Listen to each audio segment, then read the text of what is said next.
Guinness Record. Ibu Bapak sekalian, selamat Natal.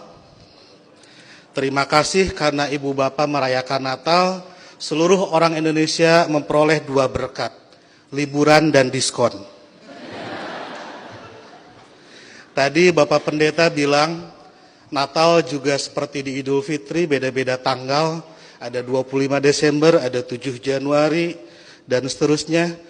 Tapi kalau saya membayangkan saya sebagai pendeta, malah senang. Berarti undangannya banyak dan amplopnya juga banyak. Itu yang membuat Pak Pati selalu ceria di hadapan Ibu Bapak sekalian. Ibu Bapak sekalian, ada banyak Muslim yang mengharamkan mengucapkan selamat Natal, tapi saya tidak. Dan sebetulnya banyak juga orang Islam yang berpendapat mengucapkan selamat Natal itu tidak apa-apa. Tapi mungkin yang datang ke gereja dan langsung mengucapkan hanya sedikit, salah satu di antaranya saya. Seperti dalam Alkitab, banyak yang terpanggil tetapi sedikit yang terpilih.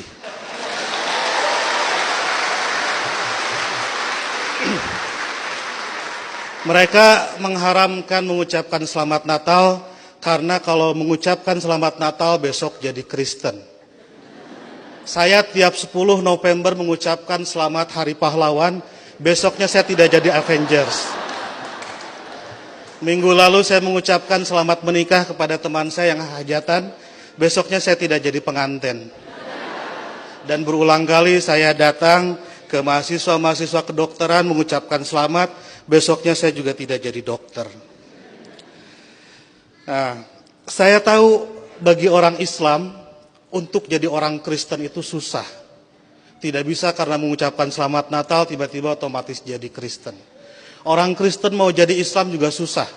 Saya tahu karena saya jelek-jelek begini di beberapa gereja mengajar katekisasi.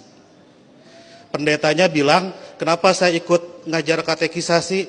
Karena untuk menjadi Kristen yang baik harus tahu tentang Islam yang baik. Karena selamanya kita akan bertetangga. Karena kedekatan saya dengan orang-orang Kristen seperti itu, banyak teman-teman dosen saya yang bilang, saya ini agen Kristen. Saya marah, saya bilang, saya bukan agen, saya glosir. Karena agen itu produknya cuma sedikit. Nah, jadi kata Pak Pendeta, kenapa saya diundang katekisasi? Agar orang-orang Kristen tahu tentang Islam, dan sebaliknya orang Islam juga seharusnya tahu tentang Kristen, karena ke depan kita akan terus-menerus bertetangga. Sebagai sesama tetangga, wajar dong kalau orang tetangga sedang bergembira, saya ikut bergembira. Itulah makna ucapan selamat Natal. Saya turut bergembira terhadap saudara-saudara yang sedang bergembira di hari Natal ini. Masa nggak boleh? Itu seperti kalau ada teman saya ulang tahun, saya mengucapkan selamat ulang tahun karena dia sedang berbahagia. Dan apakah dia betul hari itu lahir, tanggal itu lahir, tahun itu lahir, saya nggak tahu karena saya tidak pernah ngecek akte kelahirannya. Kan tidak lucu, Bu. Kalau kita mau, ayo kita nyanyikan happy birthday, tapi tolong berkas-berkas aktenya lihat dulu. Itu keburu kehilangan mood. Jadi soal berbagi kebahagiaan itu tidak harus terlalu prosedural. Nah, lebih dari itu, saya menganggap orang-orang Kristen itu partner saya, mitra saya dalam melakukan kebaikan. Saya harus mendorong sebagai dai, sebagai pendakwah dalam Islam, saya harus mendorong orang Islam soleh, baik, taat dalam keislamannya. Dan saya juga harus mendorong orang-orang Kristen baik, soleh, taat dalam kekristenannya. Karena kalau masing-masing baik, tidak akan ada terjadi konflik. Jadi saya harus mendorong orang Kristen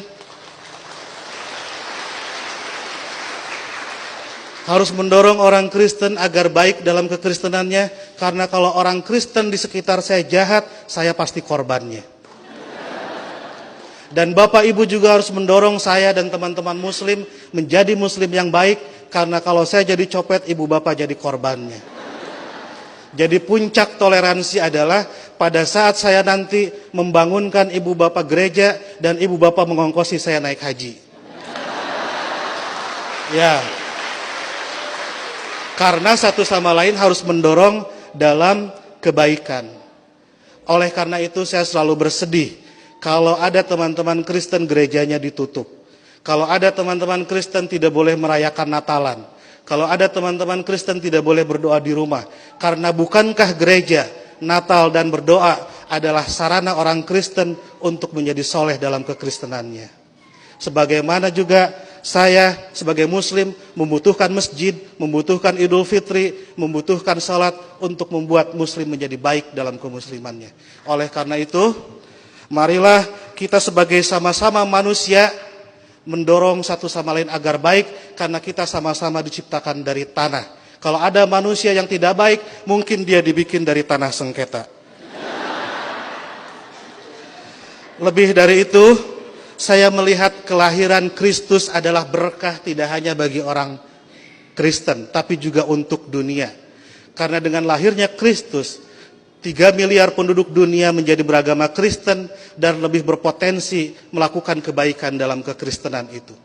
Dan ibu bapak harus juga mensyukuri kelahiran Nabi Muhammad, karena dengan lahirnya Nabi Muhammad 2,5 miliar penduduk dunia menjadi Islam dan lebih berpeluang berbuat baik dalam keislamannya. Jadi Kristus dan Muhammad adalah mitra yang kita semua harus meneruskan itu. Saya kira yang haram itu bukan mengucapkan selamat Natal. Yang haram itu adalah mulut yang menyakiti hati sesama manusia. Sekali lagi saya ucapkan selamat Natal, selamat berbahagia, dan agar saya tidak menyaingi pidatonya Pak Pendeta, saya akhiri. Dan sebelum saya akhiri, teman-teman santri saya bawa bunga Pak Pendeta, ingin membagikan kepada Pak Pendeta, petugas gereja dan ibu bapak sekalian. Tapi karena bunganya tidak banyak, yang dapat hanya sebagian, yang lain insya Allah dapat bunga bank untuk belanja Natal. Boleh bagi bunga saya? Oke.